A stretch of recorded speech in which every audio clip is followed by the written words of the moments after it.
Hello and welcome to Economics with Saul Paulman. I'm your host, Saul Paulman, and today we'll be discussing the topic of trade. First, let's examine comparative advantage, which refers to the ability of a country to produce a particular good or service at a lower marginal or opportunity cost over another country. Now, the best way to do this is to be looking at an example. Alright, for this example, let's examine two countries, Naphtali Land and Zibo. And before we do the example, we must keep a couple assumptions steady. First, these are the two only nations in this economy, Naphtali Land and Zibo.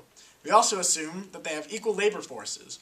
And then we finally assume that they operate in constant cost industries, which means that every unit of product that they create costs them as much as it did to create any previous unit of product. In this example, we've been looking at the production capabilities of two products from these two countries, Naphtali Land and Zibo. Both can produce ping pong paddles and popcorn machines.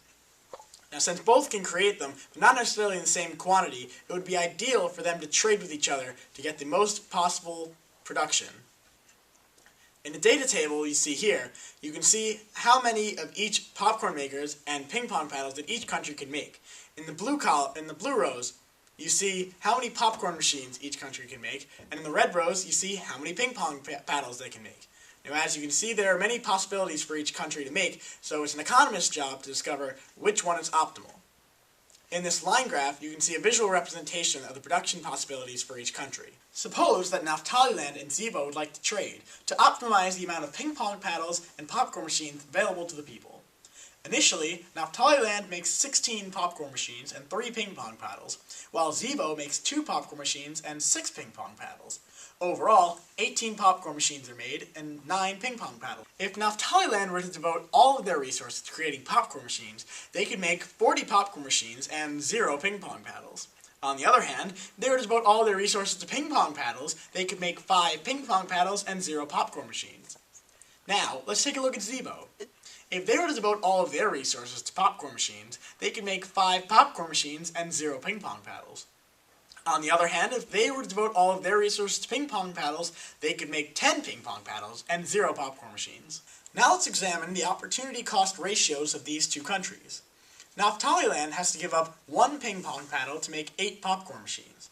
So, if they started by making 0 popcorn machines and 5 ping pong paddles, and they would like to change their production output, they could give up 1 ping pong paddle to make 8 more popcorn machines, so their output would change from 0 and 5 to 8 and 4. Zibo has to give up 2 ping pong paddles to make up 1 popcorn machine. If they were to start with 0 popcorn machines and 10 ping pong paddles, and they were to change their production output, they could now make 1 popcorn machine and 8 ping pong paddles. These establish the terms of trade for trade between Naphtali Land and Zibo. What these terms of trade establish are how Naphtali Land and Zibo interact with each other during trade. Zibo would give up 2 ping pong paddles to Naphtali Land, but only if they could get more than 1 popcorn machine in return. If they could not get this ratio, they would just continue making popcorn machines in their own country. But if they get more than 1 popcorn machine, trade is favorable and more output is created. Now we can look at comparative advantage. Naphtali Land has the comparative advantage in popcorn machine production. That is, they have to give up less resources in ping pong paddle production to make more popcorn machines. Then, Zibo has the comparative advantage in ping pong paddle production. They have to give up less resources in popcorn machine production to make more ping pong paddles. These two countries should now specialize based on their comparative advantage. That is, Zibo should continue making ping pong paddles and only ping pong paddles, while Naphtali Land should only make popcorn machines. These two countries, after specializing, should then trade based on the terms of trade established earlier. Zibo will make 10 ping pong paddles, and Naphtali Land will make 40 popcorn machines. Overall, 10 ping pong paddles will be made and 40 popcorn machines will be made. This is an increase in 1 ping pong paddle and 22 popcorn machines overall. Now that we've discussed comparative advantage, let's take a look at another aspect of trade, trading barriers. Revenue tariffs are applied to products that are not produced domestically. They help provide the government with revenue. In the U.S., they are placed on items like bananas or coffee. On the other hand, a country could use a protective tariff. These are used to protect domestic producers of a product by raising the cost of foreign goods. An import quota specifies a specific amount of a good that can be imported in a set period of time. There are many non-tariff barriers as well. These could be a licensing requirement or bureaucratic red tape.